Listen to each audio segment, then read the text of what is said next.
What's a poppin', gamers? Welcome to Zelda Speedruns and welcome to the A Link to the Past No Major Glitches League Season 12. We have Tower of Hera today and we have a nice, amazing matchup with Relkin going up against humbugh. And without further ado, because hey, we have a wonderful commentator for you and I can't wait to introduce them to you. So let's say hi to Secretly a Sliver. Take it away, it's all yours. Hello, everybody. Yeah, this should be an extremely exciting race. Two highly skilled runners, among the best still running the game today, Relkin and Humbug. And I'm just kind of here. Yeah, I'm secretly a sliver, and hopefully I will narrate some things that are going on. Should be getting started momentarily.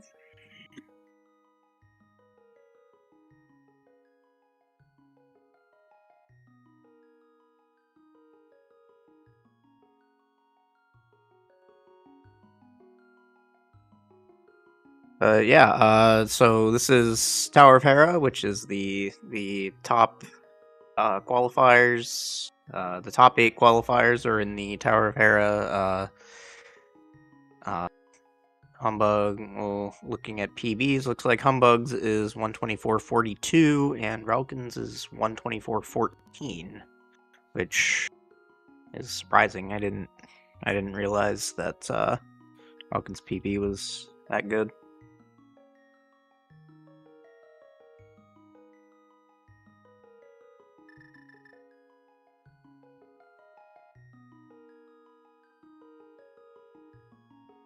Right. So underway here. Now we get to listen to Zelda call for help, and we get to escape the castle.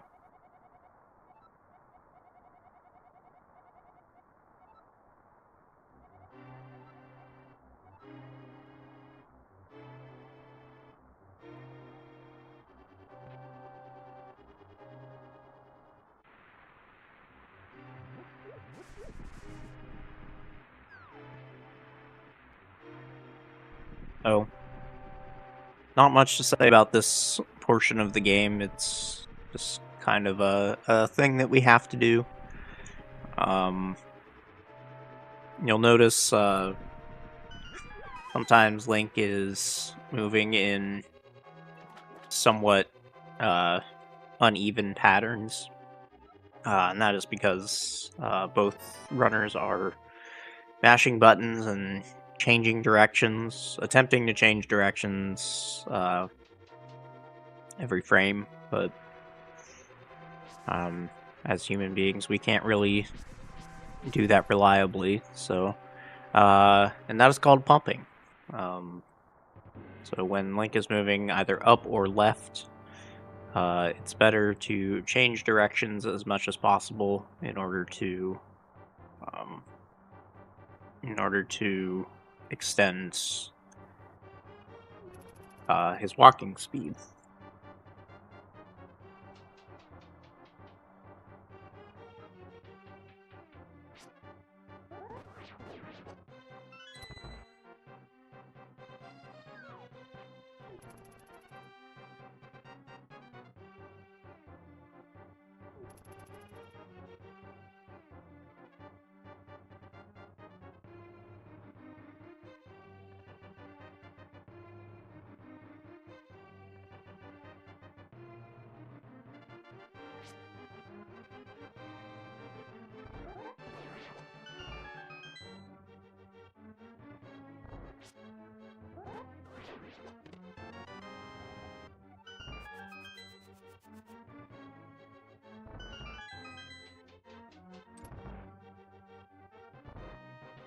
Right, so here's the first big obstacle of the run, which is the ball and chain guard. Yeah, Humbug got a lot of good pumps in. Like you can see he's like noticeably ahead. Right. Ball and chain guard, no problem for either one.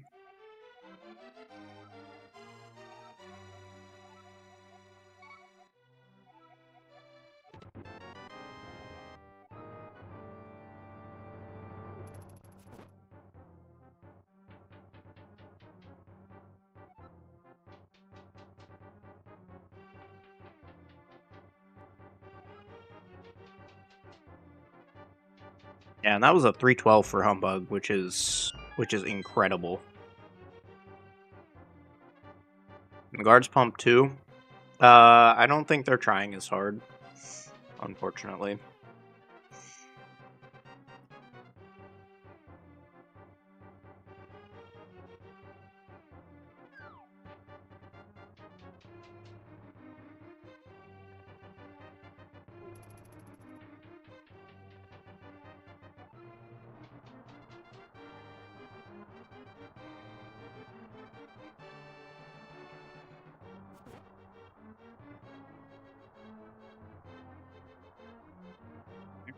Going on to the back of Escape. A little more RNG in this section, but not too much. The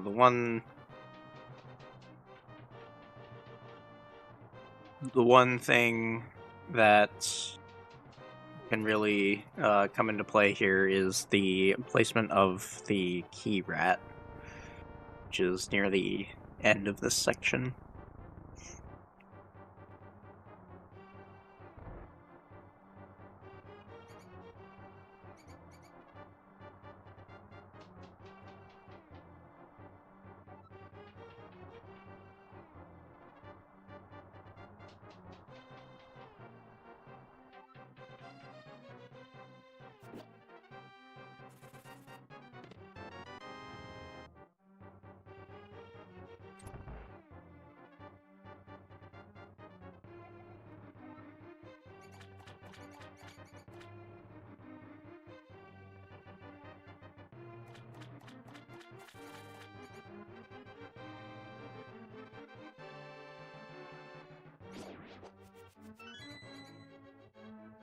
Nice. Love to see it. Unfortunately, Humbugh getting a little bit blocked there.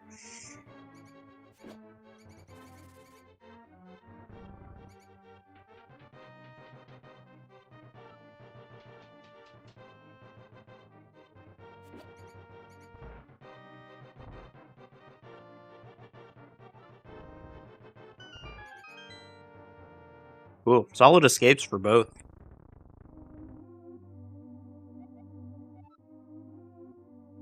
Like 551 on both timers. Which can't really ask for much more than that. Can relkin come back from this? I don't know. He has to make up less than 60 frames over the next hour and 25 minutes, so we'll see. Stay tuned.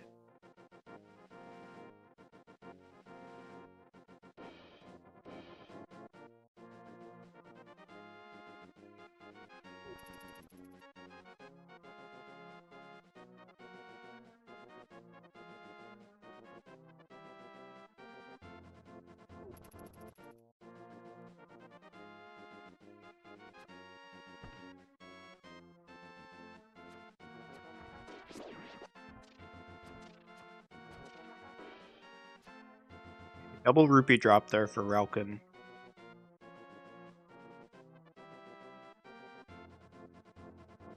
Humbugh. Why is Humbugh's side stuttering? Well, it's a mixture of he's pumping, so that's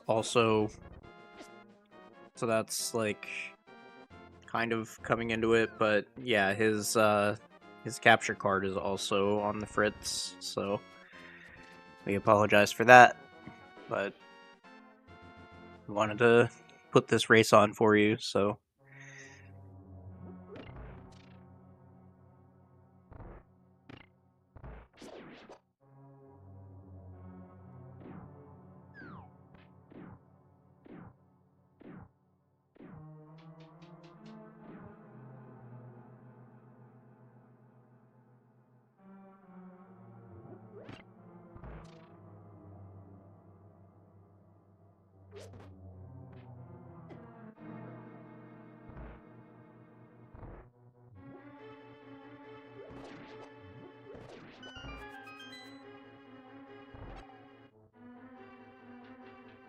Magic drop for relkin, that's going to save a few frames after the boss.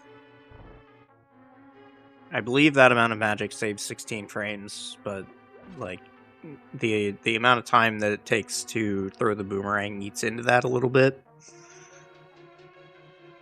So it ends up being very small, but still a time save.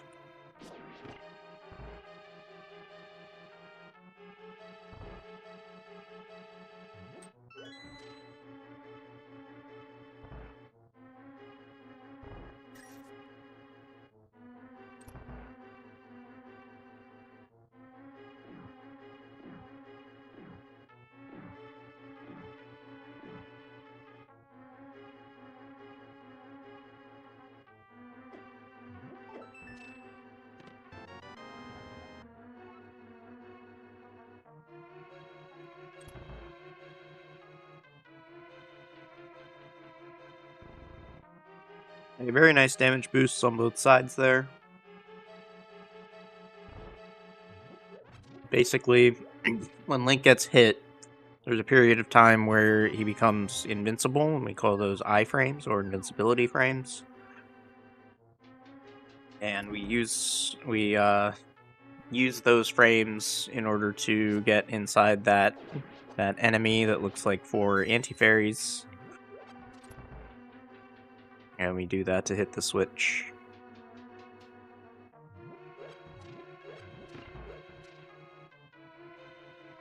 Alright, no kissing anti-fairies today.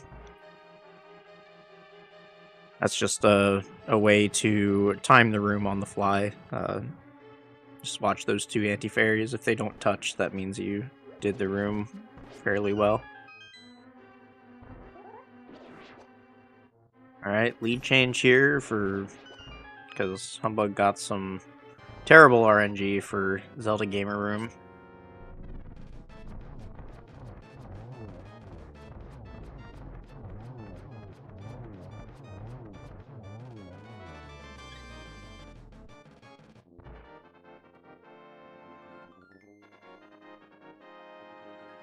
Yeah, it just looks like they've done this a million times before.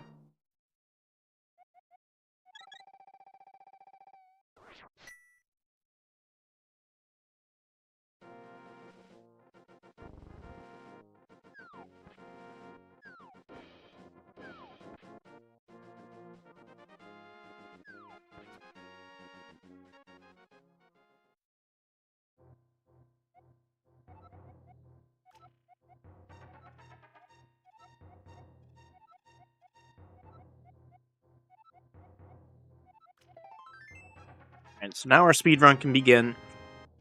We have the Pegasus shoes, more commonly referred to as the Pegasus boots. But it was officially translated as shoes. The word that's used in Japanese can be used for either. So, Humbugh missed the spin speed and then forgot that you can't spin speed while facing to the right. So, just gonna run this one out.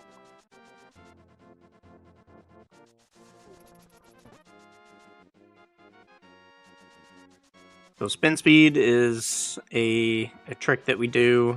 Basically, on one frame, you have to be holding the sword button while the sword is charging, and then on the next frame, you need to press A, and then the next frame, you need to release the sword button. So it's a 3 subsequent frame perfect trick, but that kind of makes it seem harder than it actually is. You can usually just as long as you have a nice smooth thumb motion, you can hit it pretty reliably. But sometimes it just doesn't land.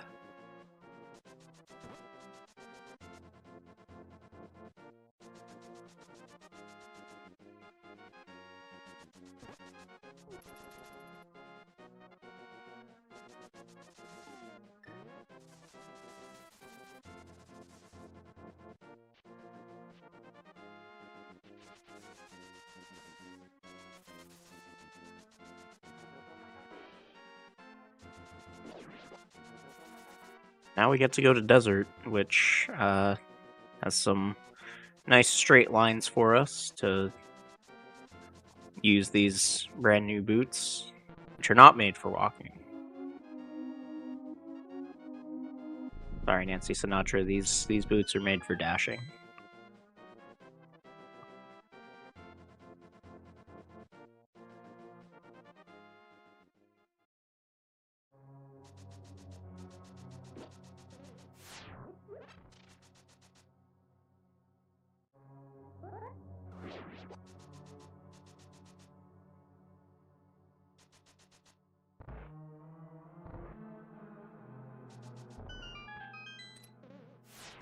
So showing off different strats on both sides. Relkin choosing to spin the antlion, which is a little bit slower than what Humbugh did, which is poke and then dash through. Both are completely viable strats. The poke and dash is only a very small amount faster. Because you get one more tile of dash distance.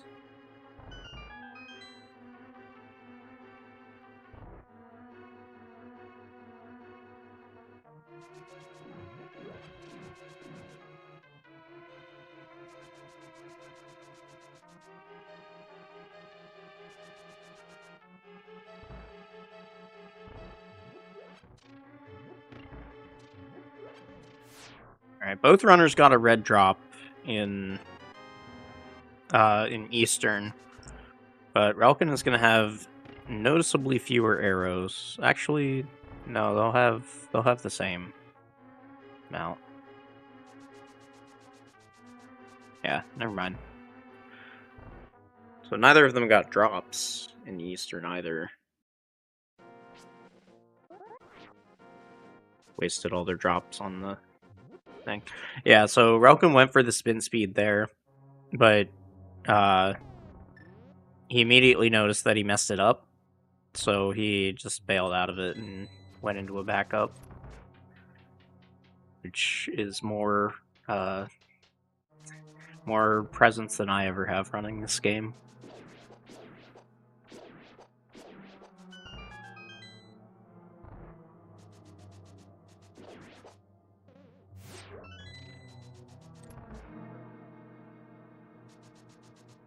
Alright, now we go on to Landmo. Landmo is a probably one of the biggest Light World gatekeepers. Because you want to kill them as fast as possible, but you also want to not put yourself in a bad spot. Not a very good opening there by Relkin. Hopefully he can recover.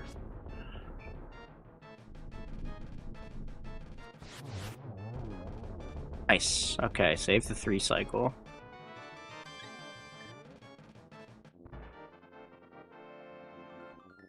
Then you saw Relkin menu to the boomerang there. That's a quote-unquote free menu. While the pendant is dropping, it will drop. Oh no. Anyway, the pendant will drop while the menu is open.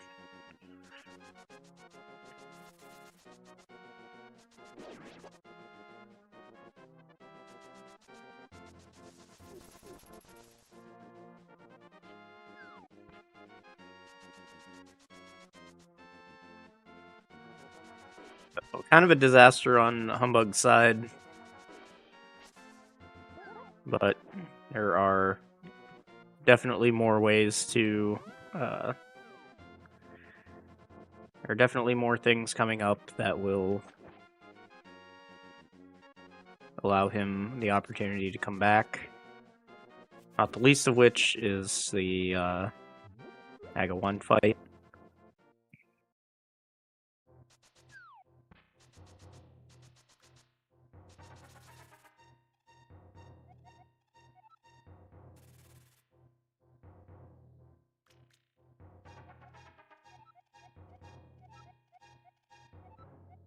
So you saw both runners swim in the water.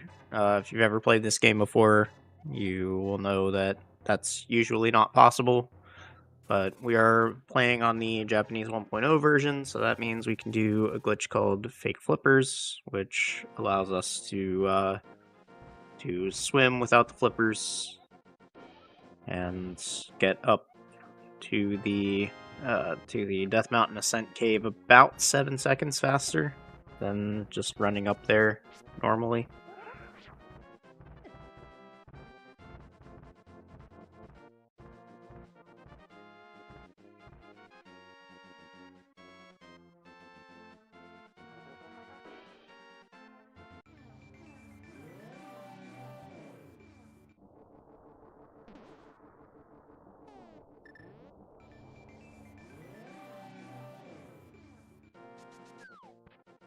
Alright, Relkin getting pretty much the perfect Death Mountain RNG.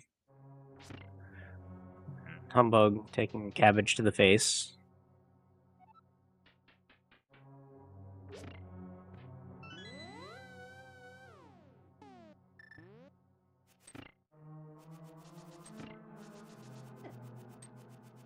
So we're gonna get to see.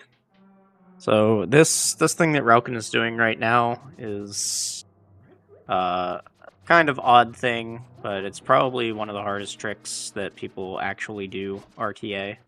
It's called the coffee break. So basically, he's gonna wait for a lull in the tiles there, and then yeah, to throw the boomerang, dash, and go to the right. That means you need to hit 3 buttons all at the same time, and also not have one of those tiles be in your way.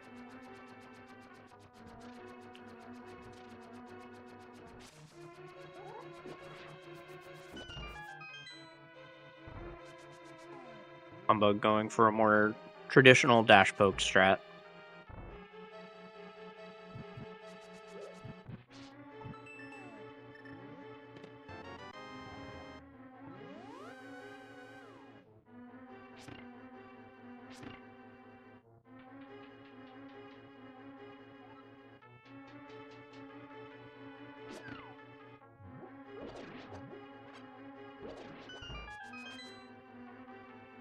Nice arrow drop there for Relkin, and nice heads up play, knowing what drop he was on and that was a possibility.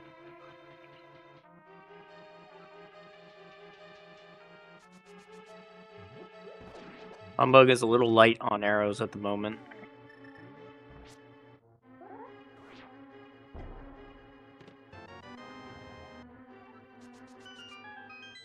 Would love one of those arrow drops.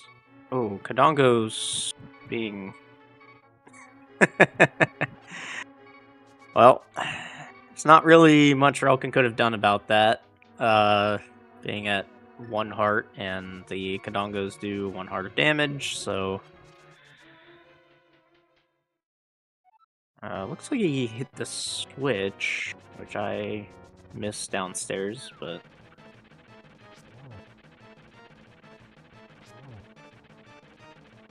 So what Humbugh attempted to do there was, if you move into that pipe 1 more pixel, you're usually able to skip that flame. Alright, no Moldorm disasters on Relkin's side. Let's hope that Humbugh is the same.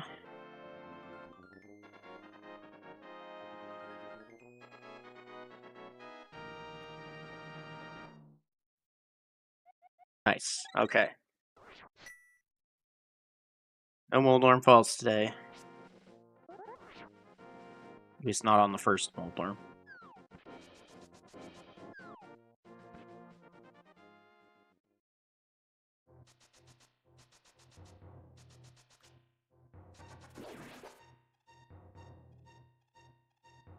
Now, those flames cost Relkin a huge chunk of time. Oh, and Humbugh got hit by Katy Perry, which... I guess he kissed a squirrel and he liked it.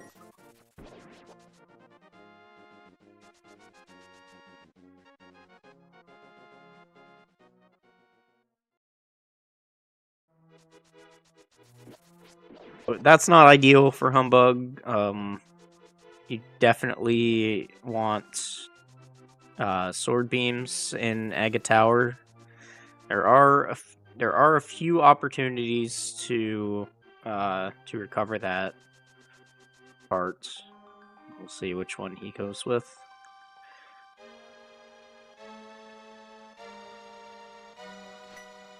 So you may notice that in Hyrule, money grows on trees.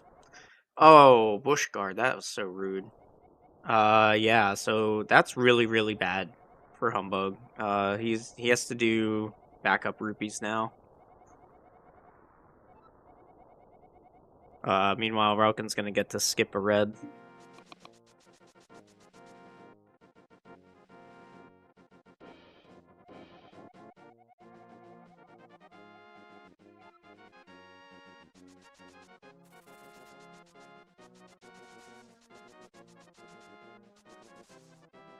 So to set up this red rupee tree pool, you have to kill 4 enemies without taking damage.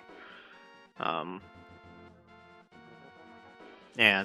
unfortunately, sometimes you just get a random guard spawning out of a bush. There's not really much you can do about it. So Humbug will get to show off the backup rupee strat. So we're going to pull this tree to clear the tree pool. We're going to kill 4 more enemies here. It's 2. And then on this next screen, we're going to actually do a manip. Oh, didn't do the manip. Okay. So he killed that guard there because normally there are 2 guards here on this walkway, but they don't like reliably both spawn. So we have to go with that one instead.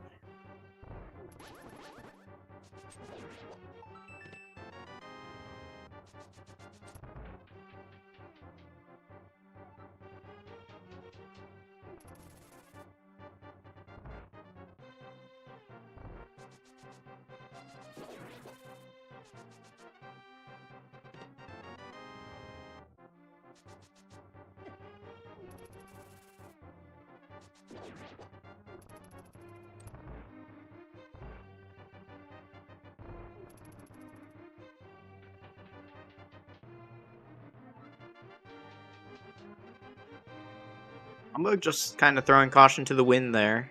Just doing a spin attack and gets rewarded. Sometimes it's better to just be lucky and then be good.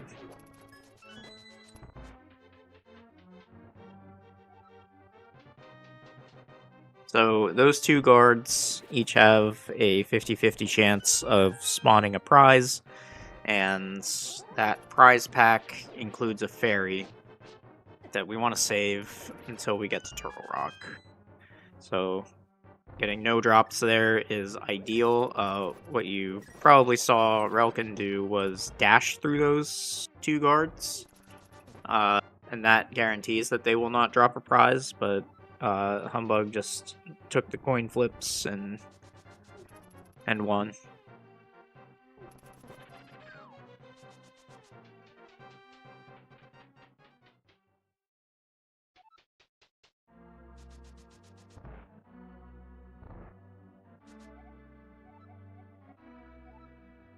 Okay, both getting the suboptimal RNG on Circle of Pots, but dealing with it like professionals.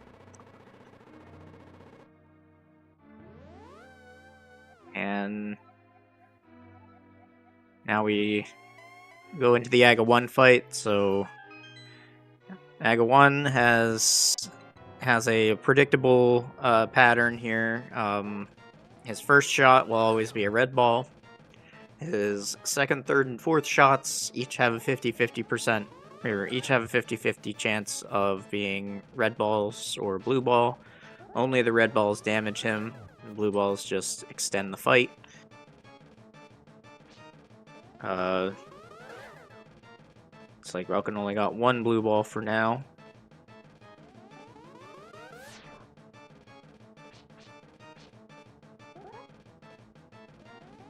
Yeah, and then his fifth attack is always a lightning attack. So hopefully you only ever see 2 of those. But on average you'll see 3 about 50% of the time.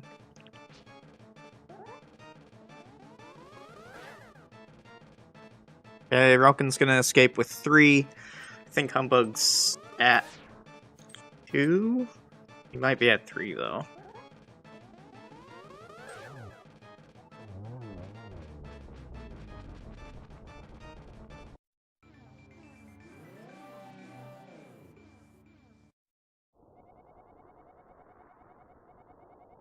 Now we're just racking them up.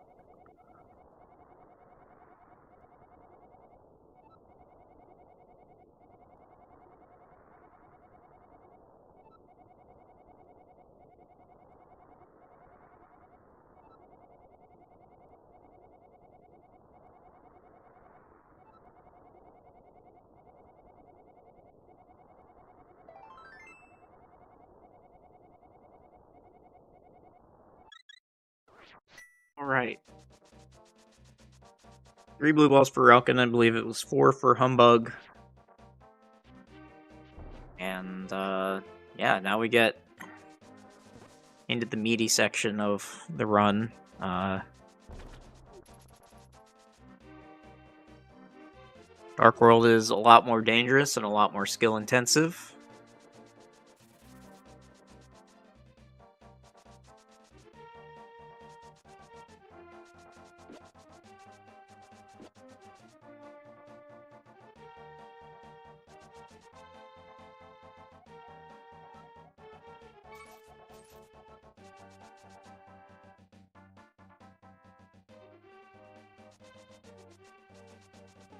That might have been 5 blue balls actually for Humbug. Whatever, it was a lot. Alright, let's see these Kiki hops. Oh, what a tiny hop.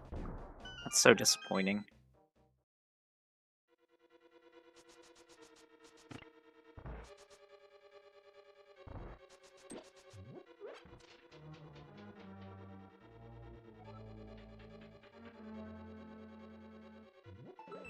Alright, maybe Relkin's Kiki can do better. Or maybe Humbugs, I mean, can do better.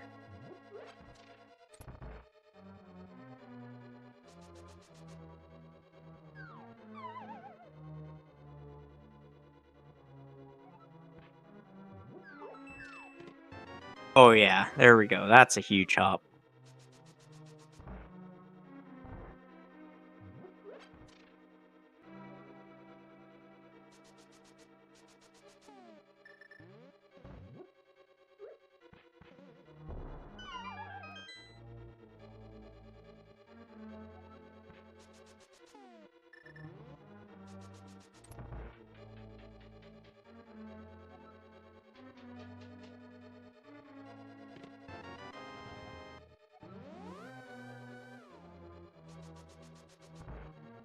Yeah, Pod is a dungeon that's pretty straightforward. You'll see them mirroring back to the front a lot, which,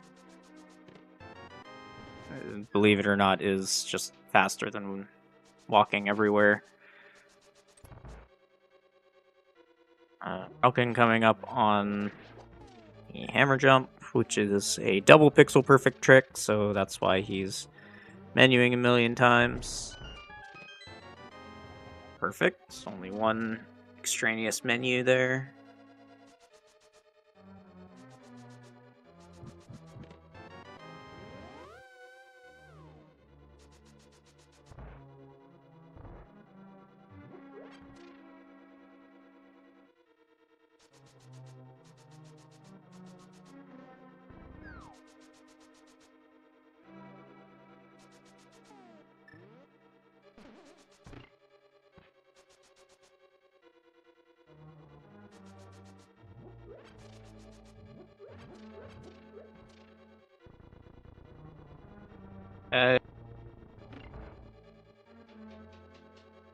Humbug just threw the bomb the wrong way, but more important to do the rail clip than it is to get the correct bomb throws.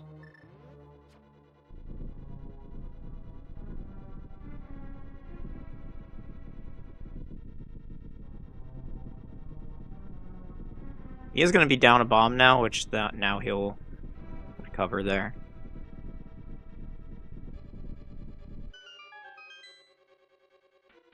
There were a few other opportunities that he could have collected a bomb, but just get it now and forget about it.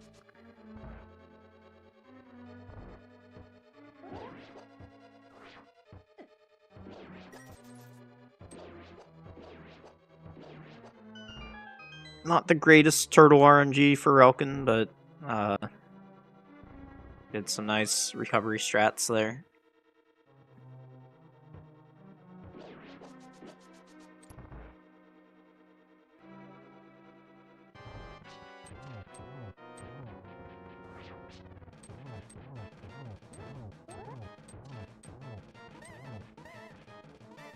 You see Relkin spun his sword in the middle of the room for no reason. There is actually a reason for that.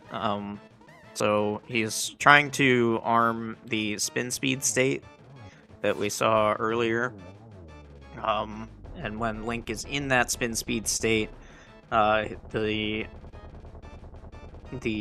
sword's hitbox is replaced by the Link dashing hitbox, and the hammer will then use that hitbox to extend its range a bit.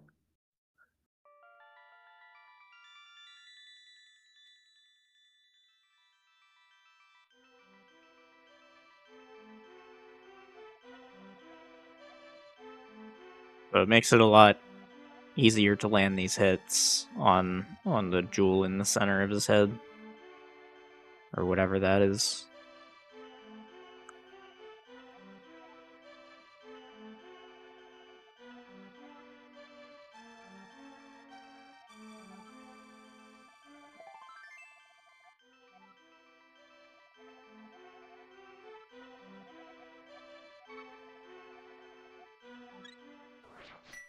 Almost brain poking out.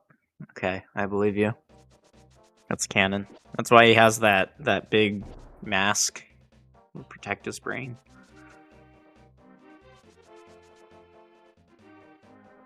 It's kind of rude of Ganon to put the thing that you need to defeat the monster inside the dungeon. He could at least make you, like, go to a different dungeon first. Need to contact standards and practices in the former Golden Land.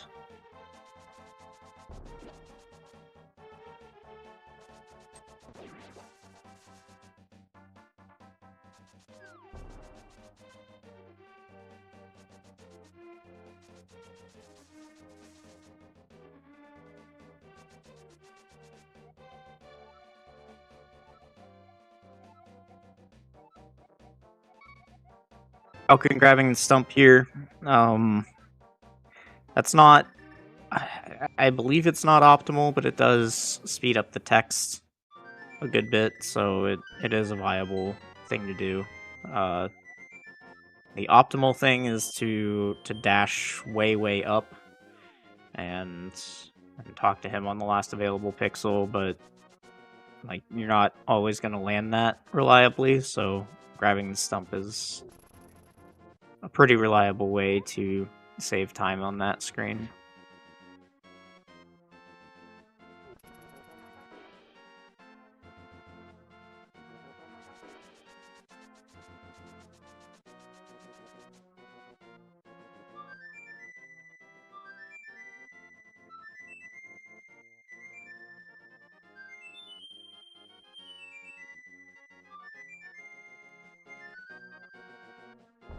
Alright, well, no extra digs, but Humbugh did go on a little adventure before digging up that flute.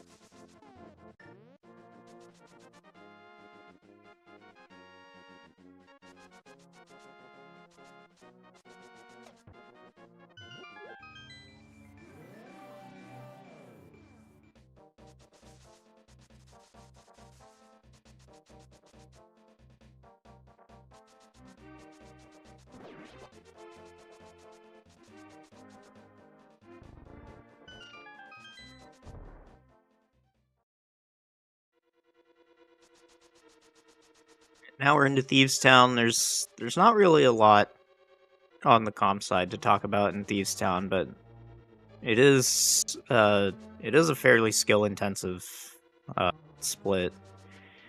It's just the things that the runners are doing are so tiny that, like, by the time I get to explain them, they're already like 3 screens away.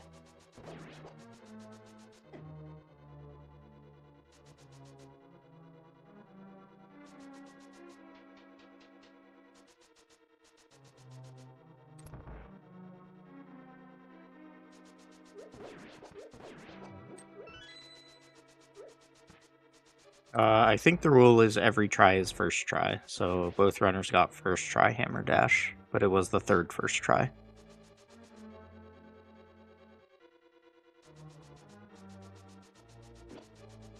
Let's go. So relkin hit the 1 pixel that allows you to dash all the way through that room without hitting any spikes. And the enemies didn't block him, so that was about as fast as you can ever do that room.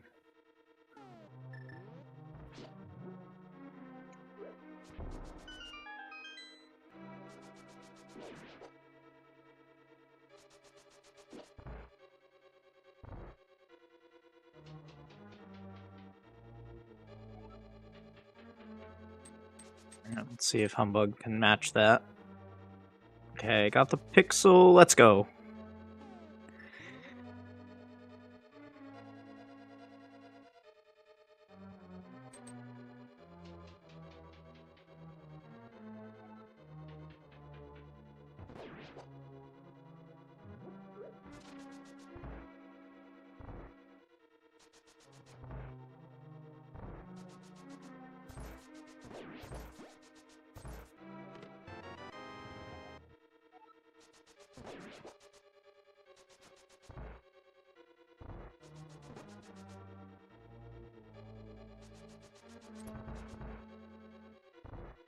When are we doing seasons? Well, this is A Link to the Past NMG League.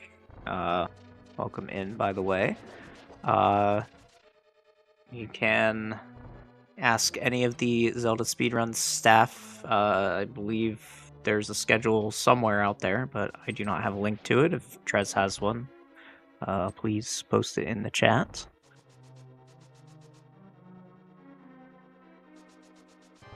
And NMG League does do seasons. This is season 12 of NMG League, in fact.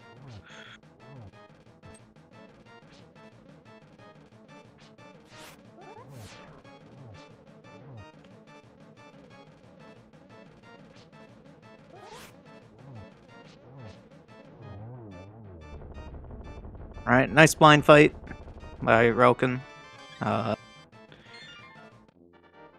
Blind is a scripted fight in that if you do the same thing every time you enter the room, then you will get the same results. But it's not super easy to always do the same exact thing every single time. So still does take a fair amount of practice and concentration.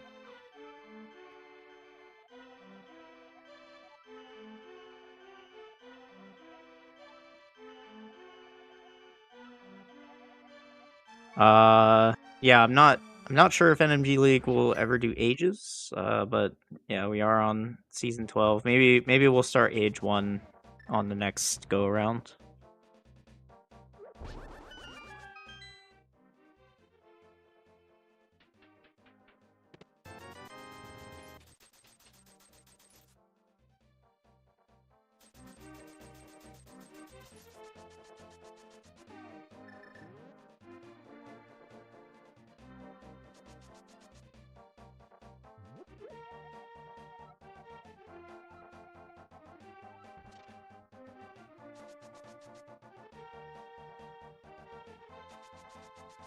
But as for other content on Zelda Speedruns, that is a question for the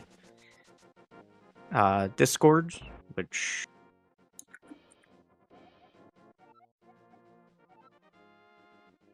is right there.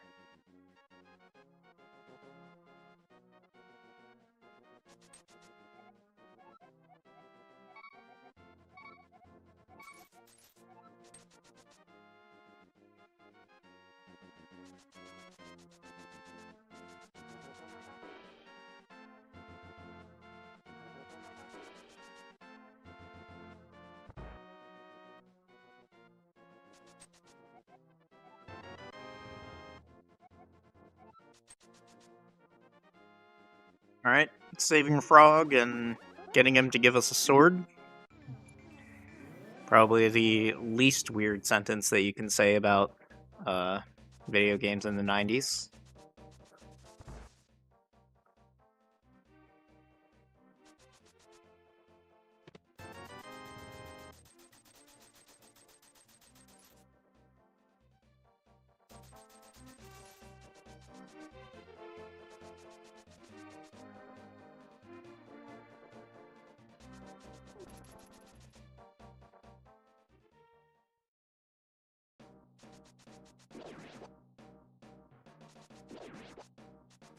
And we are going into Skullwoods, which is usually a pretty straightforward dungeon, so this room that Relkin is in is the one that can usually go pretty wrong, but Relkin manages it perfectly. And unfortunately, Humbugh did not hit the fence dash, so his run is now invalid. But we'll just keep going for race purposes, and for legal purposes, that's a meme. Fence dash is a very difficult trick, and you won't always hit it. Getting an early bomb jump there from Relkin, saving some time.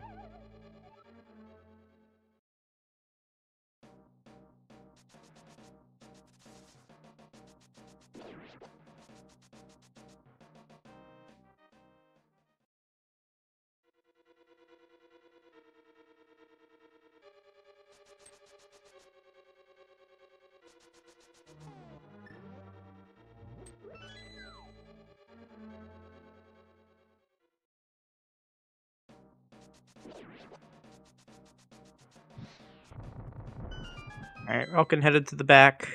And to the other room, which can get messed up, which is the Mummy Hellway. But this room is pretty scripted.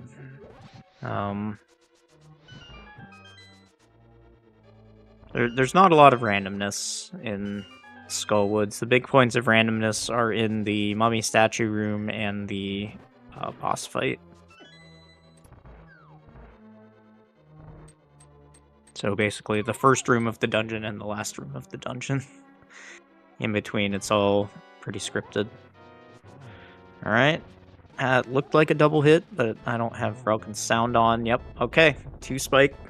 We take those. So those spikes will slide around in the arena, and we pretty much can tell how relatively long the fight took based upon how many spikes have moved since the beginning of the fight. Relkin only allowed 2 spikes to move, so that's a pretty quick fight. It is possible that you can defeat Moth before any spikes move, which is optimal.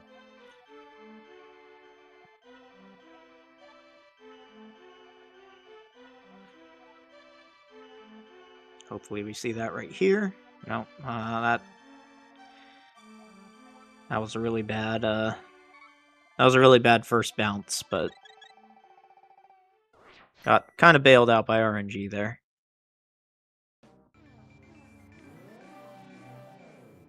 Now, listen carefully to the audio since you're listening to Relkin's right now.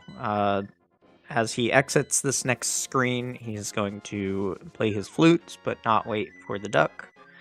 That is so that he can set a variable in the game that will matter later on.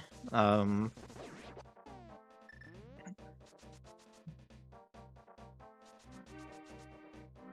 I will shout that out when it happens, but we're still about 2.5 minutes away from that.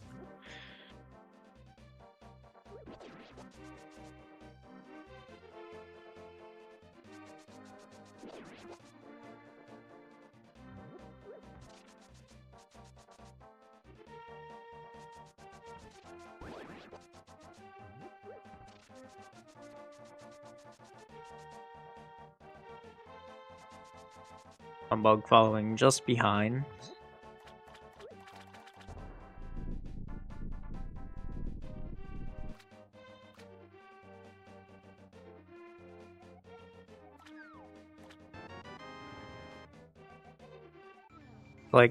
Looks like the runners were about 50 seconds apart coming out of Skullwoods. So Relkin with a fairly healthy lead, but we're getting into the harder splits of the game.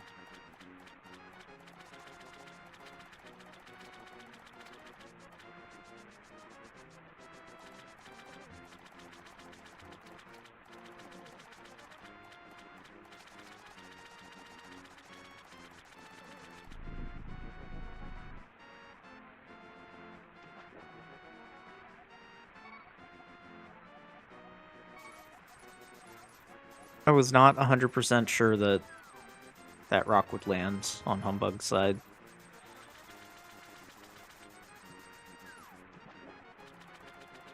That's not really a lineup I'm familiar with, but I did follow the catfish, so if it works, it works.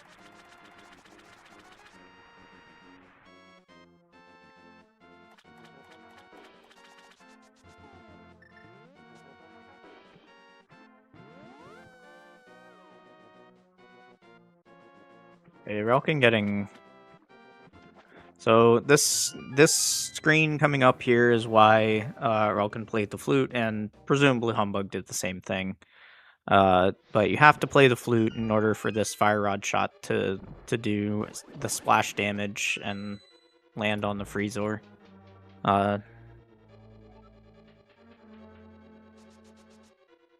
So we do a lot of prepping and thinking ahead in this run.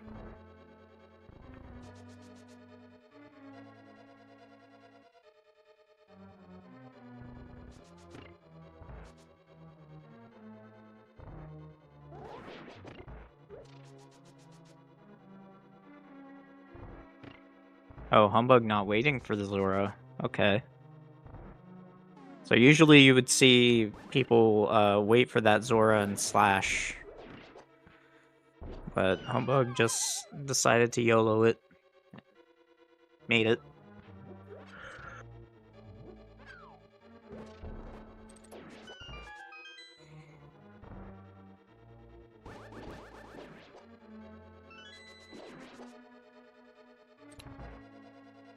Rip arrows for Relkin. I think he's fine. Yeah, okay. Yeah, so that was the Ice Palace bomb jump. If you're gonna learn to speedrun this game, that is the thing that I would say to start with. Because doing Ice Palace without the bomb jump is terrible. It's the worst thing you can possibly imagine.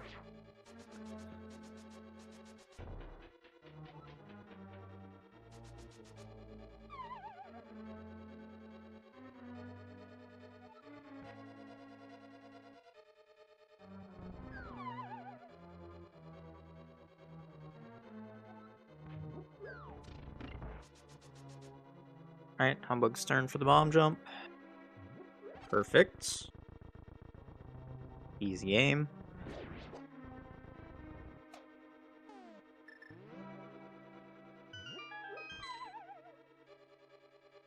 And onto Gold Stare for Relkin.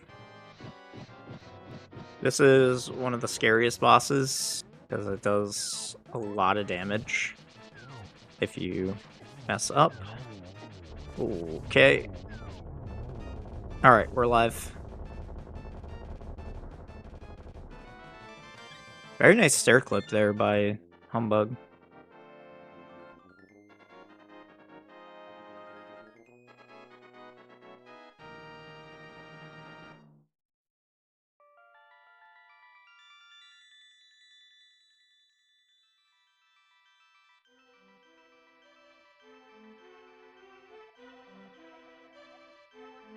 Humbugh got the smiley face under the statue. Let's go. If you drag that statue the minimum distance, it kind of gives you a smiley face on the screen, and a very, very nice cold stair fight. No puff parties for Humbugh.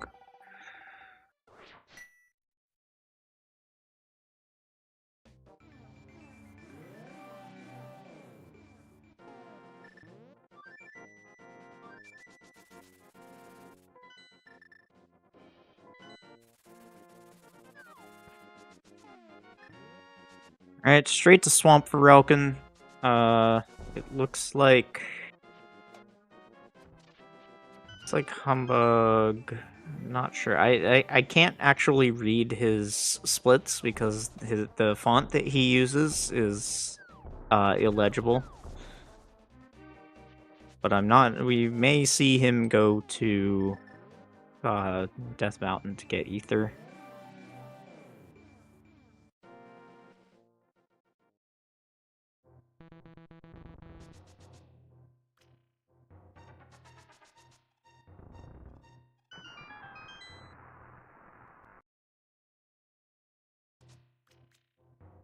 Yes, so Humbugh going and getting Ether. So shopping is not really that important. There are about 4 different opportunities that you can get either one of these 2 items, which are the Ether and the Ice Rod. All of them are pretty time neutral. It just depends on... Well, okay. They're not time neutral necessarily. Relkin is going to get to attempt to save about a second by doing what we call hook climbs, and we will see that in a few minutes. But Humbugh is just pretty much guaranteeing that if he ends up taking damage, that it doesn't matter as much, because you really want sword beams for the second room of Misery Mire. And Death Mountain is unpredictable at best. So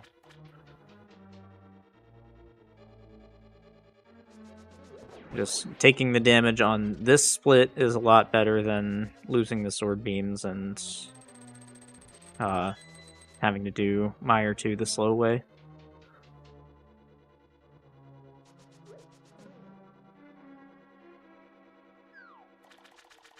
It mostly just comes down to runner's preference.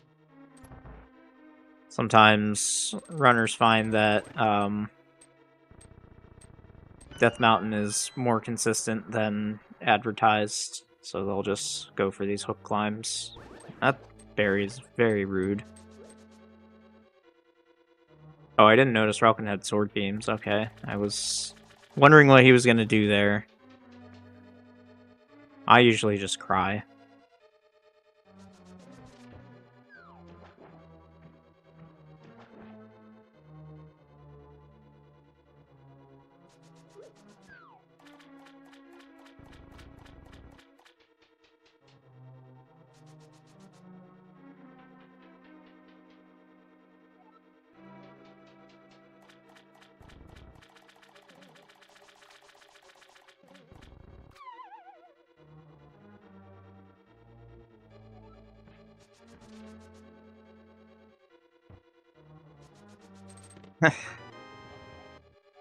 So Humbugh was attempting to grab the rail there, which would despawn his shield and save a few lag frames, but what ended up happening is he put dust on the screen, which actually added lag frames.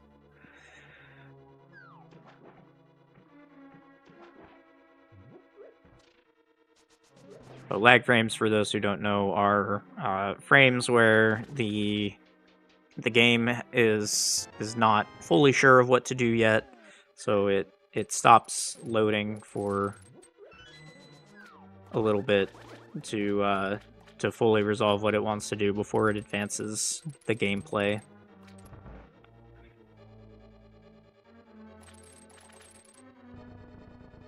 And that's mostly because there are too many things on the screen at the same time.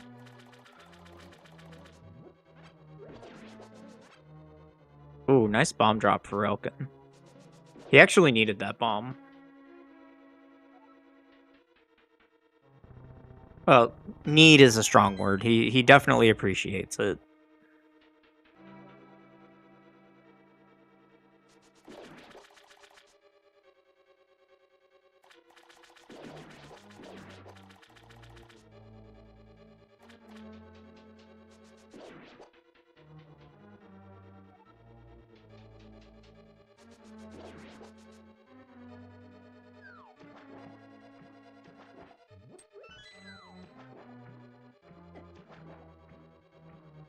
Bonk for humbugh, which is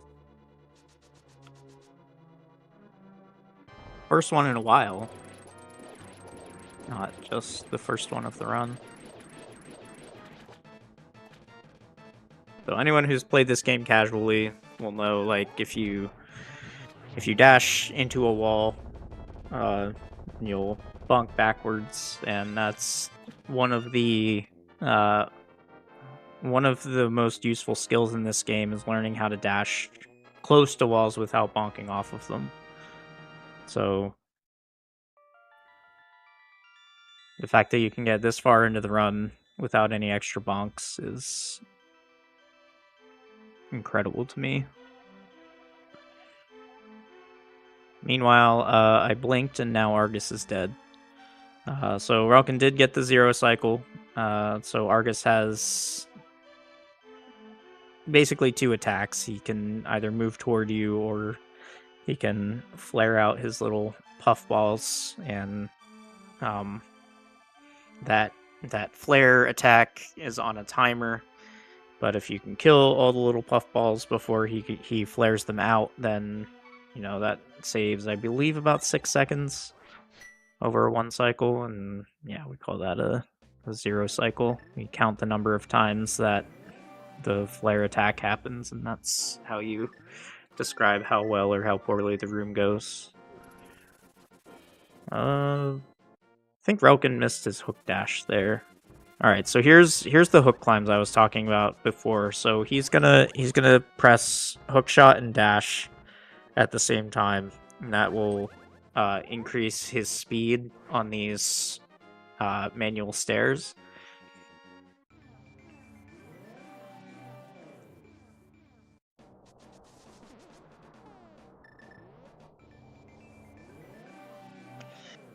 So that's how you save time getting ether, but again, like, Death Mountain is very unpredictable. You really don't want to take any damage on this split. And I believe that relkin will go and get the Ice Rod now, according to his splits, which again are in a much more legible font than humbugh's.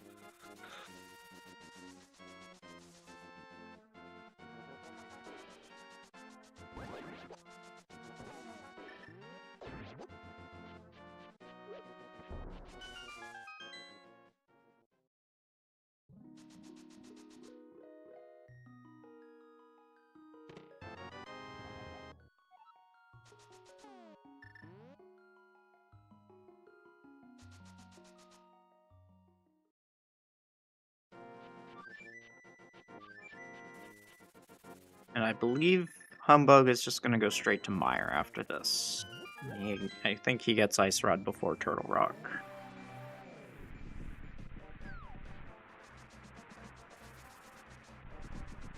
Alright, let's see if we get any tossed birds here. That one's gonna be pretty far away for relkin. Understandable if you skip that one.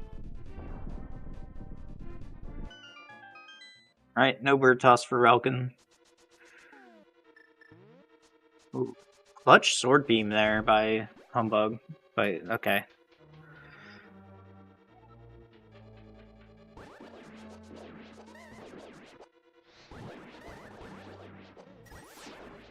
So he does get Ice Rod on this split.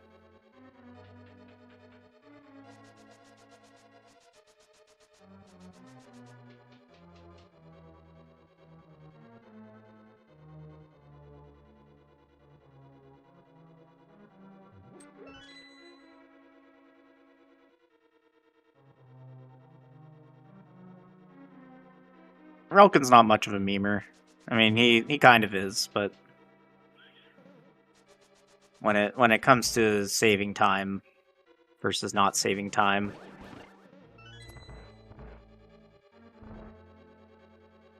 he will always choose the frames. All right, there's a bird toss from Humbugh.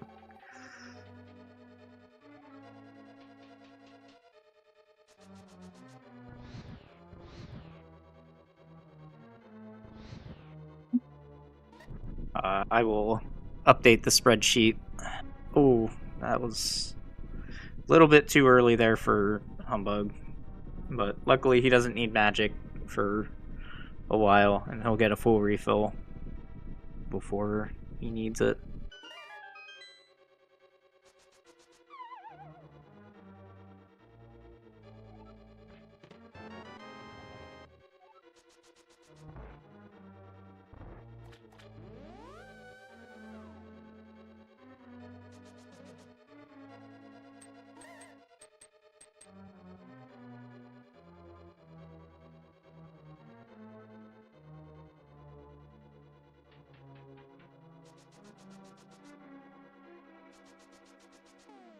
Oh, so relkin wanted to go down below that little pipe, but the fire snake was there, which means that there's nothing you can really do at that point. You just have to cry.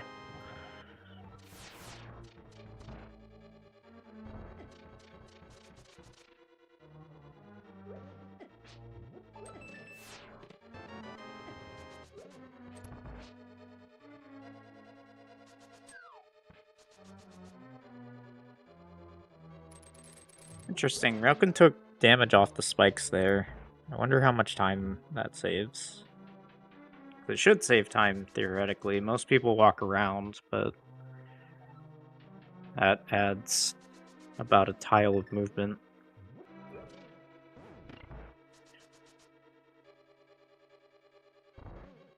Relkin about to do a glitch called Spooky Action at a Distance. So, we talked about the Freezor, the splash damage for the Freezor in Ice Palace, but now we have set that variable again, and now the splash damage from the Fire Rod goes off screen and hits some switches. Lets us skip some slow parts of the run, but mostly it lets us skip a bomb pickup, which is very large. That's not going to be a zero cycle. Okay, we're good.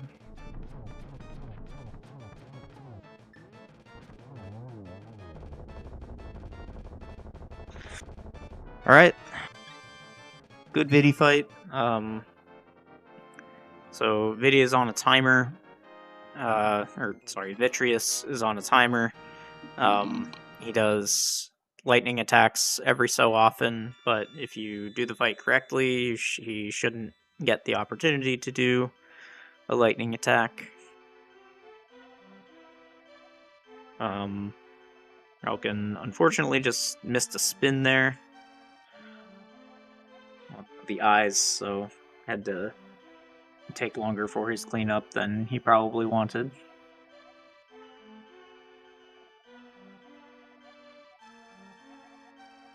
Ooh, that is really close to that pit. Yeah, that's unfortunate.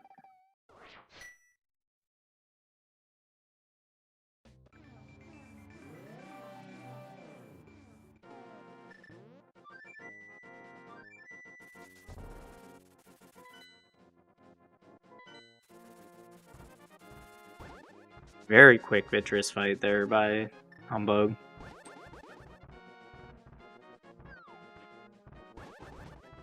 No Waffle House by Relkin. I guess he prefers Denny's.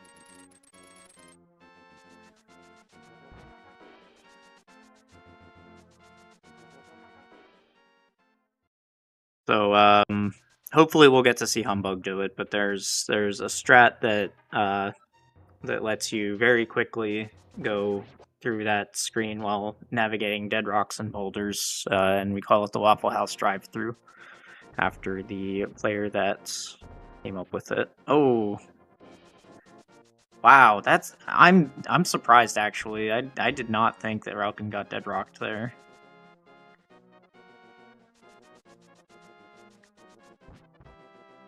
I thought he was gonna be fine.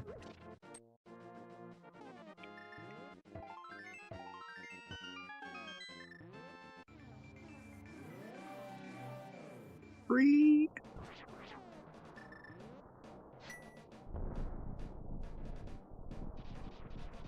Yeah, I think if he I think if he would have tried dashing again, then it would have let him through.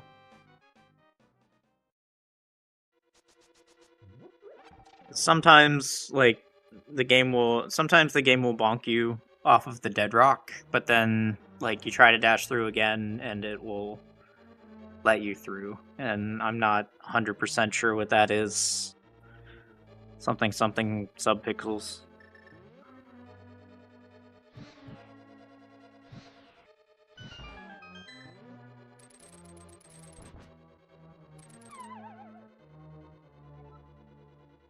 Oh, that was rude. Humbug getting absolutely bodied by that dead rock. Oh. Nothing to see here. Everything going as normal.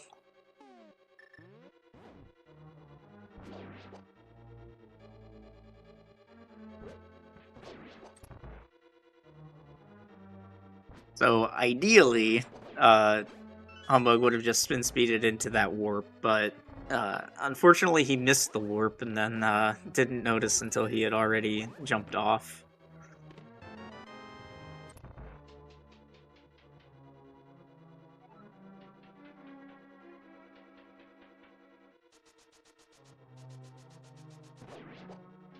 Falcon in a bit of a magic situation, but does have a full refill coming up soon. TM. Had a bit of a rude chomp pattern as well, but got through it without taking too much damage. He also has a fairy drop coming the next drop from a pokey. Ooh, down left. Okay, let's go. Oh, we did it. So unfortunately, have to give up the fairy, but Looking Cool has no. Looking Cool is priceless, I guess is what I was trying to say.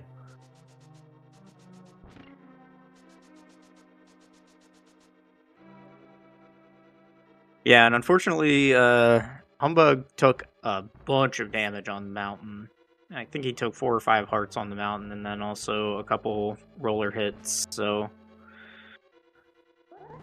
Oh, and then he gets blocked by the chomps.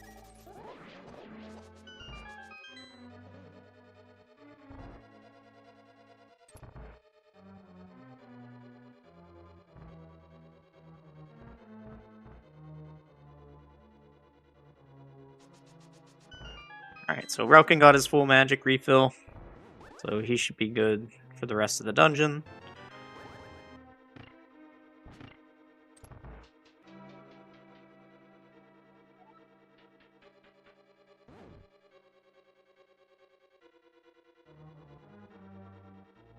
See, Does Humbugh get his Fairy and Magic here? The perfect RNG for it, so yep. Double drop, so the Pokies, or the Hokubaku, or whatever they're called, Pokies have a chance to drop 2 different items, and they are in that Fairy pack, or large variety pack, I think is what most people say. So the things that they drop are very helpful. It's just, do they drop them in helpful places? Sometimes they're just tucked in the corner, like we saw on Relkin's side. Oh, Humbugh got the bombs. You hate to see it. So we actually only need 1 more bomb for the rest of the run, and optimally want to have 0 bombs at the end so that menuing between the hookshot and the fire rod is a bit easier. Like, to the extent that you'll see a lot of runners just, like, aggressively dumping bombs during the Ganon's Tower split.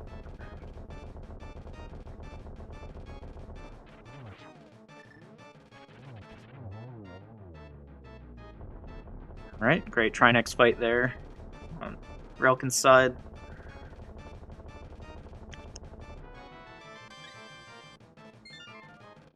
I don't think Trinex is a fully scripted fight, but it does certainly feel like it. It's definitely one of the easier bosses to do if you do it right.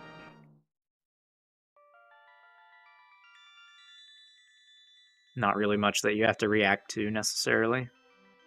Oh, rude Helma.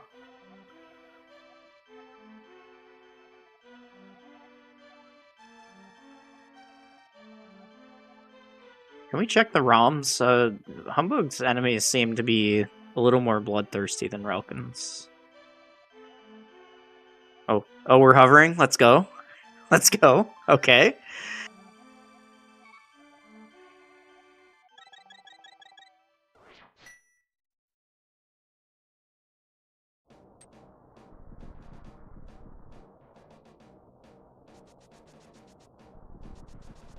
He's gonna make it. Yes, let's go. He did it.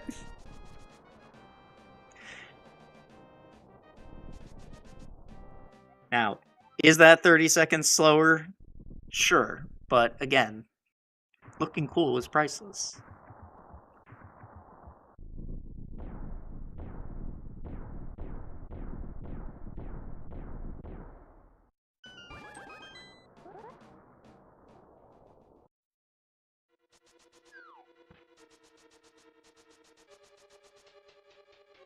Blue ball counts were 3 for Relkin and I think 5 for Humbugh.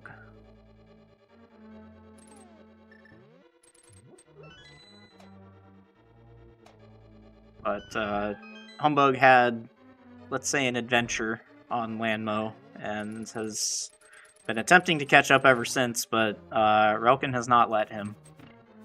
Relkin has just cruised through this run.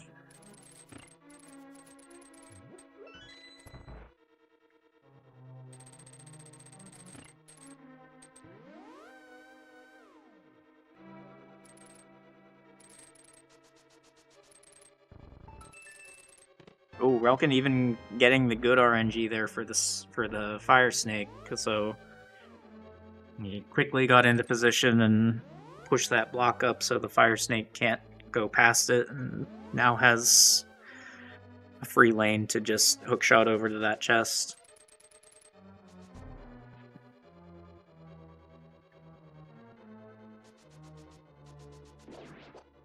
It's a really rare RNG.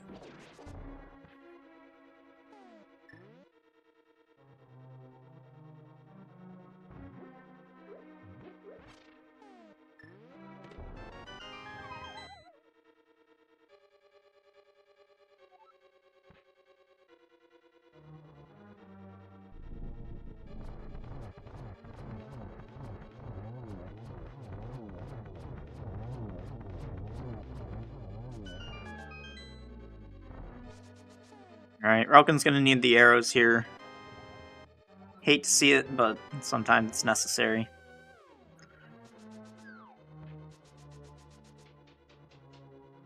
He will start the climb.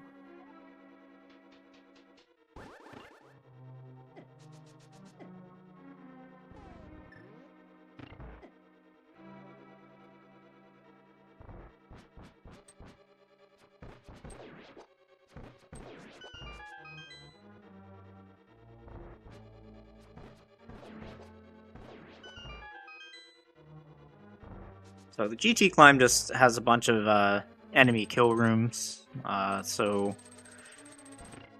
it's very skill intensive, and you have to react to a lot of things, and doing these rooms fast takes a lot of focus and practice.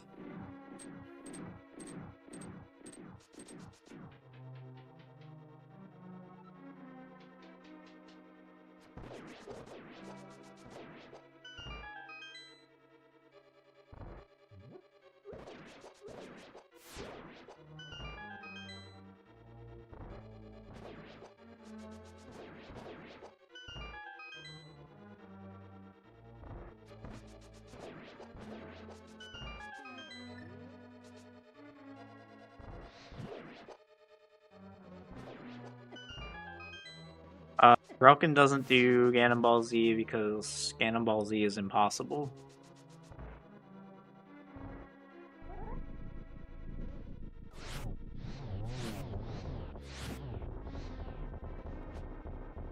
I have seen him do it before. It's just... I think he either didn't want to bother with it or he wasn't familiar with the pattern that he got.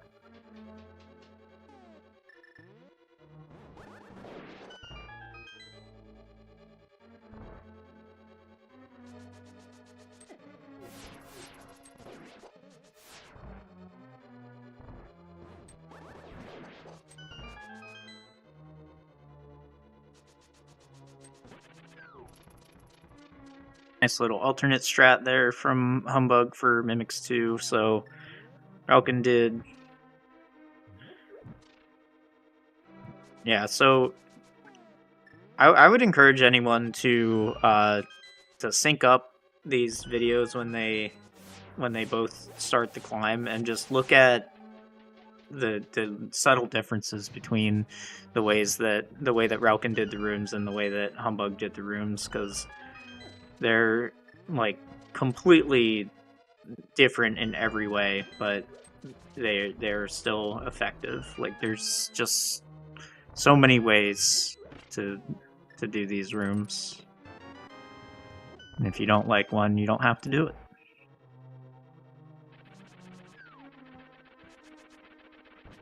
Oh, no G5 arrow, Sedge.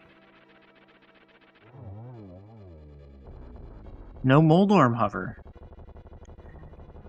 Relkin doesn't want the swag points.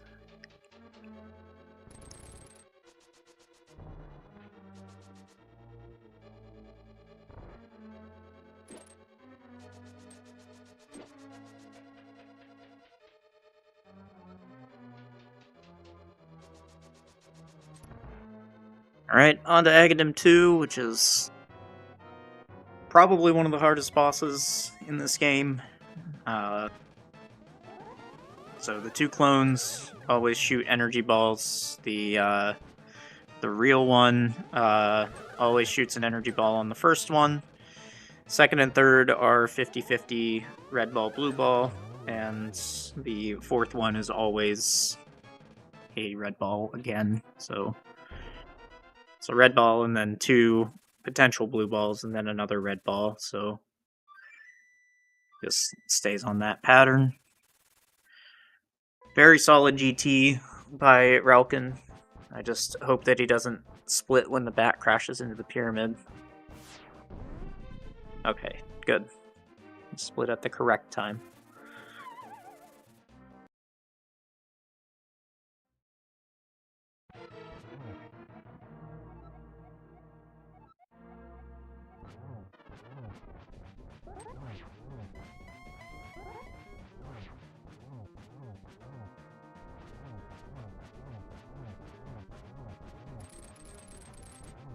I would have been very sad if we saw the Trinex hover, but not the Moldorm hover. Okay. We may even get to see the bumper freak out. Okay, well. So if you hover on Moldorm and you trap him on the left side of the room, sometimes the bumper in that next room will freak out, like there's a Moldorm consistently running into it. Relkin is on one-hit KO here, so hopefully he doesn't get hit.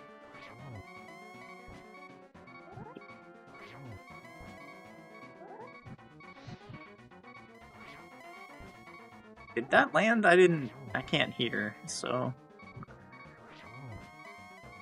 Does anybody know if that cape spin landed?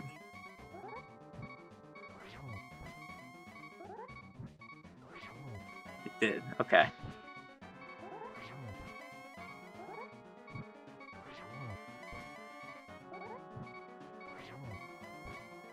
So cape spins are an extremely advanced technique, and now the pig is blowing up. Get your GGs in chat for Relkin, as we will watch Humbugh hopefully do the same thing here. A little less sweaty.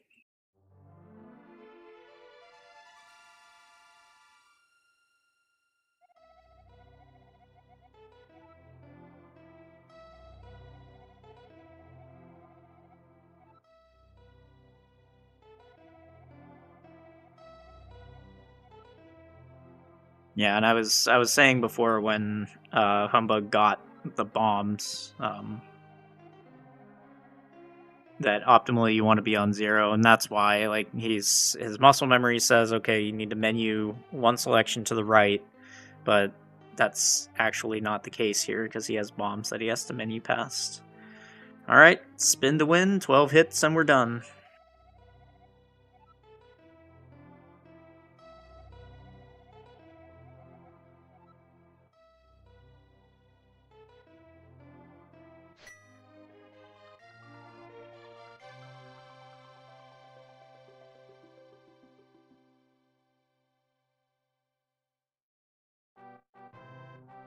A little early. Nope. Okay. We're good.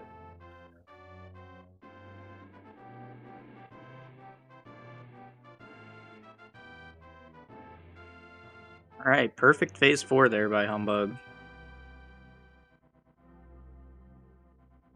And get your GGs in chat for him. And we will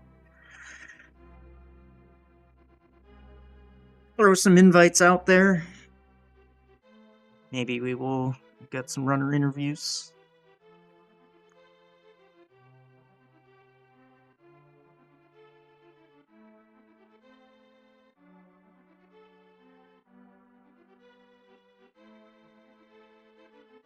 And we are joined by our first finisher, Relkin. GG.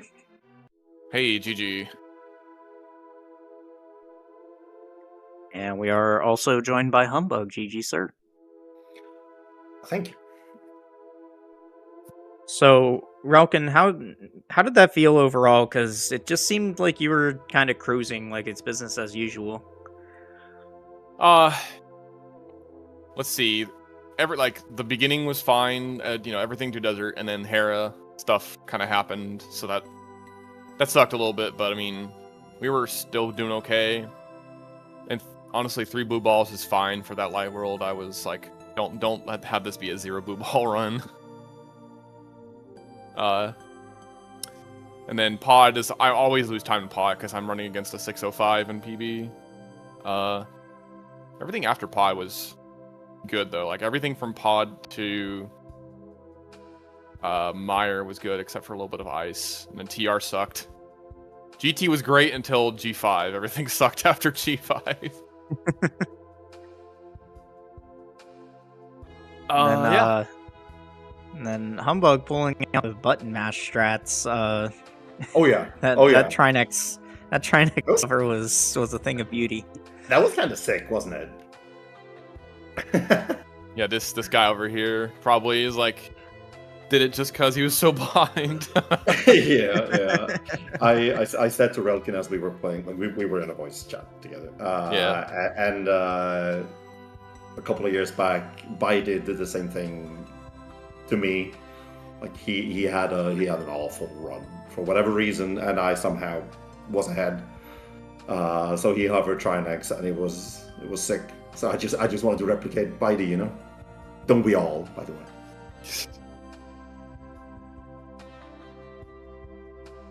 I certainly can't do it.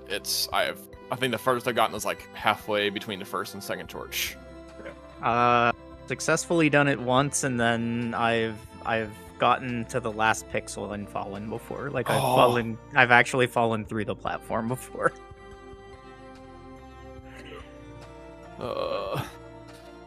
It's not particularly useful in NMG anyway, but it's fun to break out every once in a while. You don't say. It's a fun party trick. Get Right. the people in chat talking about it. Yeah, It's- and that was basically the intention. Like, hopefully they weren't talking about my run at any point other than that point. Yeah, I mean you had a bit of a Landmo adventure, and then it was basically just Yeah, I lost focus completely after Landmo. Like, having that happen and I lost focus during the Landmo fight when I realized that I wouldn't have enough arrows. So one of the Landmo I killed with one arrow, and however many sword slashes are required for the rest. it's a lot. Six, I guess. Six, yeah. And it just takes so long because I didn't get any arrows in Eastern. Like I got no drops whatsoever. So I just fucked it up at the worst possible RNG, and then that happened, and I just lost everything, lost focus. And then I got hit in the overworld going to Castle Towers. I had to do backup rupees, and the game didn't like me today. Also, apparently I didn't like the game either, but it is what it is. Yeah, you did have a few rude enemies where Relkin just kind of cruised through. The only thing on Relkin's side was he got deadrocked on the way to TR. But Right, yeah. we were talking about it in when it happened, and we think maybe you might have been able to squeeze past it if you tried to dash again, but just resetting the screen is probably the safest way to do that. I wasn't sure.